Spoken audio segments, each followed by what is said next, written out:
Guys আপনাদেরকে এখন দেখাবো আমি যে গ্রামে যে খেজুর গাছ গুলো রাস্তার পাশে হয়ে থাকে।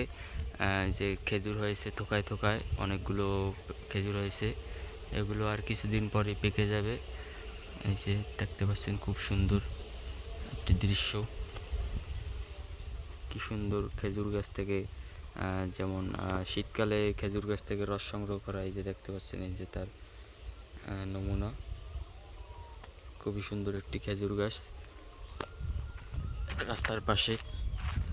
আপনাদেরকে একটু ঘুরিয়ে দেখাই। এই যে দেখতে পাচ্ছেন এটার পাশে আরও একটি খেজুর গাছ। এই যে এই যে আরও মানে বীজ পরে আরও ছোট ছোট কিছু খেজুর গাছ হয়েছে। মানে এগুলোতে খেজুর ধরে নাই, এই গাছটাতেই শুধু খেজুর ধরেছে। খুবই সুন্দর, পাকলে খুবই খেতে মিষ্টি, একবার খেলে বারবার খেতে মন চাবে।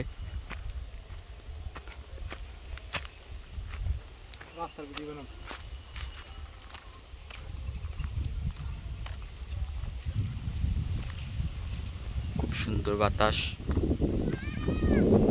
মেঘগুলো দৌড়াদৌড়ি করতেছে।